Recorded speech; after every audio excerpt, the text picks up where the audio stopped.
আজকের গল্পটা যেরকম ভয়ানক সেরকম শেষটা আপনাকে কাঁদাবেও। তাহলে আর দেরি না করে গল্পটা শুরু করে দেই। সালেহা বেগমের ভীষণ ভয় লাগছে, ভীষণ। তার মনে হচ্ছে তার ছেলেটা পাগল হয়ে যাচ্ছে। ছেলেটা এখন প্রায় তার স্ত্রীকে দেখতে পায়। স্ত্রীকে দেখতে পাওয়া স্বাভাবিক ঘটনা, কিন্তু তার ছেলের জন্য এটা খুবই অস্বাভাবিক। কারণ তার ছেলের স্ত্রী গত হয়ে গেছে 6 মাস আগে। ঘটনা শুরু হয়েছিল 1 মাস আগে থেকে। ছেলের সাথে নিজের বোনের বিয়ে ঠিক করেছিলেন তিনি। তার ছেলে সিয়ামের স্ত্রী শিপ্রা গত হয়ে গেছে তখন 5 মাস হলো। ছেলেটা সারাদিন মনমরা থাকে। সালেহার ভালো লাগে না। তিনি ছেলেকে সান্ত্বনা দেওয়ার চেষ্টা করেন, কিন্তু লাভ হয় না। সেই সময়ে সাবা প্রতিদিন তাদের বাসায় আসতো, সিয়ামকে সান্ত্বনা দিত। সিয়ামও মনে হতো সাবার সাথে কেবল মন খুলে কথা বলতে পারত। সালেহা বেগমের হঠাৎ মনে হলো ছেলেকে বিয়ে দিয়ে দিলে হয়তো বা ছেলের এই অবস্থার পরিবর্তন হবে। নতুন একজন মানুষ এসেই পারবে ছেলের দুঃখ ভুলিয়ে দিতে। আর সিয়ামের দুঃখ ভোলানোর জন্য সাবার থেকে ভালো আর কে আছে। তিনি ঠিক করলেন সাবার সাথে সিয়ামের বিয়ে দিবেন। সাবা তার বোনের মেয়ে। সালেহা বেগম তার বোনের রাহেলাকে কথাটা বললেন, তবে বলার সময় বেশ ভয়ে ভয়ে বললেন। কারণ তার মনে হচ্ছিল রাহেলা তার কথা রাখবে না। এর আগে সিয়ামের প্রথমবার বিয়ে দেওয়ার সময় রাহেলা নিজেই সালেহাকে তার মেয়ের সাবার কথা বলেছিল ঘরের মেয়ে ঘরেই থাকুক, তোর দূরে যাওয়ার দরকার কি। কিন্তু সালেহা আর তার স্বামী রাজি হয়নি। বিশেষ করে তার স্বামী রাজি ছিলেন না, কারণ সাবার এর আগে একবার বিয়ে হয়েছিল। স্বামীর সাথে তার বনিবনা না হওয়ায় ডিভোর্স হয়ে যায়। সালেহা এবার ভাবছিলেন রাহেলা তার আগের কথার প্রতিশোধ নেবে, তার বিয়ের প্রস্তাব মুখের উপর না করে দেবে। কিন্তু তাকে অবাক করে দিয়েই রাহেলা বলল, আরে এত আপত্তির কি আছে? আমি তো প্রথম থেকে বলছিলাম ওদের দুজনকে ভালো মানাবে, তুই তো শুনলি না। যাক, এখন তুই প্রস্তাব নিয়ে এসে আসছোস, আমার অমত করার কিছু নাই। তুই আগে তোর ছেলের মতামতটা নে। সালেহা বললেন, মতামত নেওয়ার কি আছে? তুই জানিস না সিয়াম কত ভদ্র ছেলে, আমার সব কথা মানে, আমি বললে ও শুনবে। কিন্তু সিয়ামকে বিয়ের কথাটা বলতে ও মুখের উপর না করে দিল। না মা, শিপ্রা গত হয়ে গেছে 6 মাসও হয়নি, ওর জায়গাটুকু আমি কাউকে দিতে পারবো না। সালেহা বেগম ছেলের দুঃখটা বুঝতে পারলেন। বউ পাগল ছিল ছেলেটা। যে বউকে এত ভালোবাসতো তার জায়গায় সত্যি অন্য কাউকে দেওয়া যায় না। সালেহা দীর্ঘশ্বাস ছাড়ল। এত বউ পাগল ছেলেটা কিন্তু প্রথমে শিপ্রার সাথে বিয়েতে একদমই রাজি ছিল না। মেয়েটা খাটো, শ্যামলা, নিজের বাড়িঘর নেই। মা বাবা ছোটবেলায় গত হয়ে যাওয়ায় মামা মামির কাছে বড় হয়েছিল মেয়েটা। এমন হাজারটা অজুহাত খাড়া করেছিল শিপ্রাকে বিয়ে না করার জন্য। সিয়ামের বাবা আর সালেহা কেবল 2টা কারণ দেখিয়েছিলেন শিপ্রাকে বিয়ে করার জন্য। 1, মেয়েটা অসম্ভব ভদ্র, আর 2 হচ্ছে উচ্চশিক্ষিত, এবং যে পরিবারে বড় হয়েছে সেই পরিবারটাও অসম্ভব ভালো। সিয়াম মা বাবার কথা অবাধ্য হলো না, শিপ্রাকে বিয়ে করলো। আর বিয়ের পরদিন থেকেই ছেলের পরিবর্তন দেখতে পেলেন তিনি। ছেলেটা একদম শিপ্রা ভক্ত হয়ে গেল। উঠতে বসতে সবসময় শিপ্রাকে চাই। শিপ্রাকে ছাড়া সে কিছুই বুঝতো না। আর শিপ্রা মেয়েটাও হয়েছিল সালেহার মন মতো। নিজের মেয়ে হলে তিনি যেভাবে মানুষ করতেন তার মনের মতো, শিপ্রা ঠিক তেমনই হয়েছিল। তাদের মধ্যে খুব মিল ছিল। এই মিল দেখে বাইরের মানুষ ফোরন কাটতো, বউ শাশুড়ির এত মিল কিন্তু ভালো নয়। অথচ মেয়েটা গত হয়ে গেল। বিয়ের 2 মাস পর হানিমুনে গিয়েছিল সিয়াম আর শিপ্রা। ওরা খুব করে চাচ্ছিল যাতে বাবা মা ওদের সাথে যায়, কিন্তু সালেহা রাজি হননি। বলেছিলেন একসাথে ঘোরার অনেক সময় পাওয়া যাবে, কিন্তু কিছু কিছু সময় কেবল তোদের দুজনের জন্য, আমরা এর মাঝে আসবো না। মা বাবাকে রেখে ওরা চলে গিয়েছিল হানিমুনে। প্রথমে কক্সবাজার, তারপর বান্দরবন, সেখান থেকে বাড়ি ফেরার কথা। ওরা হানিমুনে যাওয়ার 4 দিন পর রাত 1টার দিকে ফোন এলো। সালেহা বেগমের বুকটা ধক করে উঠল। এত রাতে ফোন এসেছে কেন? খুব জরুরি ব্যাপার ছাড়া এত রাতে তো কেউ ফোন করে না। কারো আবার বিপদ হলো নাকি? তিনি ভয়ে ভয়ে ফোনটা ধরলেন। ওপাশ থেকে সিয়ামের কান্না ভাজা কণ্ঠ। শিপ্রা পাহাড় থেকে পড়ে গেছে, ওকে খুঁজে পাওয়া যাচ্ছে না। পরদিনই সিয়ামের বাবা মা দুজনে বান্দরবনে চলে গেলেন। সিয়ামের তখন বিধ্বস্ত অবস্থা। কান্নাকাটির মধ্যেও যা বলল সেটা হচ্ছে ওরা পাহাড়ের উপরে উঠেছিল। বিকেলে সেখান থেকে ফিরবার পথে শিপ্রা পা পিছলে পড়ে যায় পাহাড়ের নিচে খাদে।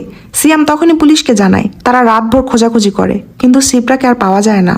খাদের নিচে আবার একটা ছোট্ট নদী আছে। পাহাড়ি ঝর্ণা থেকে তৈরি হয়েছে নদীটা। স্থানীয়রা বলল ভোর সকালে একটা মেয়েকে ভেসে যেতে দেখেছে ওরা। ওটা শিপ্রা, আর কারো সন্দেহ রইল না। নদীর পাড়ে অনেক খোঁজাখুঁজি হলো, শিপ্রাকে আর পাওয়া গেল না। 2 সপ্তাহ তারা থেকেছিল বান্দরবনে, ফলাফল শূন্য। পরিবারের এক সদস্যকে হারিয়ে তাদের বাসায় ফিরতে হলো। সেই শিপ্রার জায়গা যে সিয়াম কাউকে দিবে না, এটা তো এমনিতেই বলা যায়। তবু সালেহা চেষ্টা করলেন ছেলেকে বোঝানোর। বললেন শিপ্রা চলে গেছে আমাদেরকে ছেড়ে, তার শূন্যতা তার পূরণ করা সম্ভব না। কিন্তু তাই বলে শিপ্রার শোকে সারা জীবন তো একা থাকাও ঠিক না। জীবনে চলার পথে একজন সঙ্গী লাগে। সিয়ামের জন্য অনেক ভেবেচিন্তে তিনি এই সঙ্গী ঠিক করেছেন। সাবার সাথে তো তোর ভালো সম্পর্ক, তো এখানে না করার কি হলো? 1টা মাস তিনি ছেলেকে বুঝালেন। অবশেষে সিয়াম বিয়েতে নিমরাজি হলো। সালেহা বেগম এক বৃহস্পতিবারে আংটি পরানোর দিন ঠিক করলেন। বৃহস্পতিবারে সালেহা একটু আগেভাগে বোনের বাসায় চলে যান। সিয়াম আসবে সন্ধ্যার পর। অফিস শেষে দোকান থেকে আংটি নিয়ে সে খালার বাসায় আসবে। সব ঠিকঠাক, অল্প কিছু পরিচিত মানুষকে আমন্ত্রণ জানানো হয়েছে। এই সময়টা সিয়ামের বাবা থাকলে খুব ভালো হতো, কিন্তু তিনি নেই। শিপ্রা গত হয়ে যাওয়ার 1 মাস পর এক রাতে হার্ট অ্যাটাকে তিনিও গত হয়ে যান। আমন্ত্রিত অতিথিরা সবাই চলে এসেছেন। সন্ধ্যা পেরিয়ে যাচ্ছে, কিন্তু সিয়ামে আসার কোনো খবর নেই। সালেহা বেগম, সাবা সবাই সিয়ামকে ফোন করতে থাকে, কিন্তু ফোনও ধরছে না। সবার মনে তখন দুশ্চিন্তা, কোনো দুর্ঘটনা হলো না তো। সিয়াম এলো রাত 9টার পর। ওর মুখ ফ্যাকাশে। কি হয়েছিল, কেন এত দেরি হলো, সবার এত প্রশ্নের কোনো উত্তর না দিয়ে ও সোজা সাবার রুমে ঢুকে গেল। সালেহা বেগম গেল পিছু পিছু। সিয়াম ভয়ে কাঁপতে কাঁপতে যে কথাটা বলল সেটা হলো, আজ সে সিপ্রাকে দেখেছে তাদের অফিস থেকে বের হয়ে গলির মোড়ে। সেখানে সিপ্রা দাঁড়িয়েছিল, এক দৃষ্টিতে তাকিয়েছিল সিয়ামের দিকে। বৃষ্টির মধ্যে ল্যাম্পপোস্টের আলোয় তার চেহারাটা ভীষণ ভয়ঙ্কর লাগছিল। সিপ্রার এমন ভয়ঙ্কর চেহারা সিয়াম কোনোদিন দেখেনি। এঙ্গেজমেন্টের অনুষ্ঠান সেদিনও হলো না। সালেহা বেগম এখানে ওখানে খোঁজ করতে লাগলেন সিপ্রার।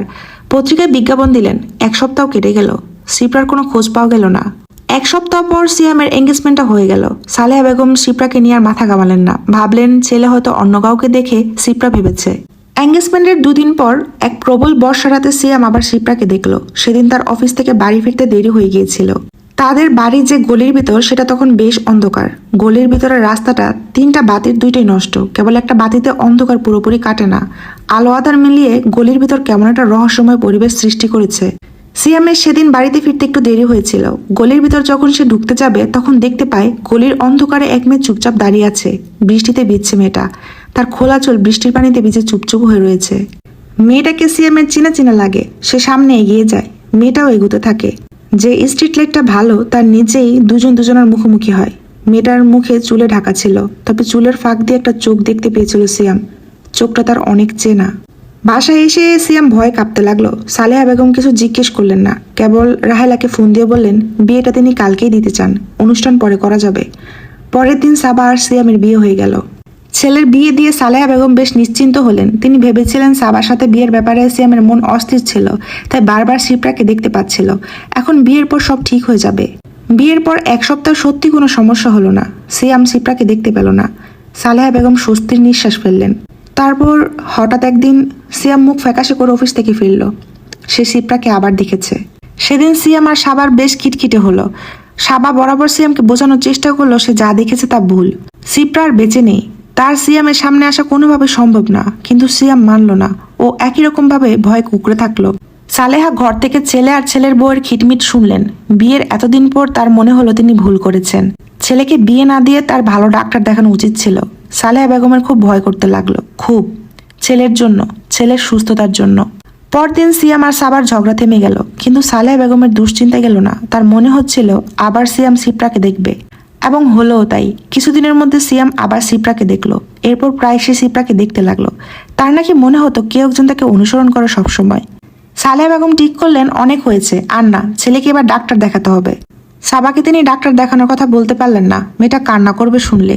তার চাইতে কয়দিন মেয়েটাকে তার মায়ের বাসায় পাঠানো যায়। যেদিন সাবা তার মায়ের বাসায় যাবে আর সিয়ামকে ডাক্তার দেখানো হবে, ঠিক তার আগের দিন সন্ধ্যায় হঠাৎ বৃষ্টি শুরু হলো। বেশ কিছু কাপড় ছাদে রোদ দেওয়া ছিল। সাবা সেগুলো আনার জন্য দৌড়ে ছাদে গেল। সিয়াম গেল তার পিছু পিছু। সালেহা নামাজ পড়ছিলেন, তাই উপরে যেতে পারলেন না। অনেকক্ষণ সময় কেটে গেল। সালেহা বেগমের নামাজ শেষ হলো। তিনি তবজি জপছিলেন বেশ কিছুক্ষণ, কিন্তু সিয়াম আর সাবা এলো না। সালেহা বেগমের হঠাৎ ভয় লাগলো ভীষণ। সিয়াম আর সাবার তো এত দেরি হওয়ার কথা না। তিনি দরজায় তালা লাগিয়ে উপরে চলে গেলেন। দেখলেন ছাদে সিয়াম আর সাবা দাঁড়িয়ে, দুজনের মুখ ফ্যাকাশে, দুজনই কাঁপছে ভয়ে। সালেহা বেগম অবাক হয়ে জিজ্ঞেস করলেন, কি হয়েছে?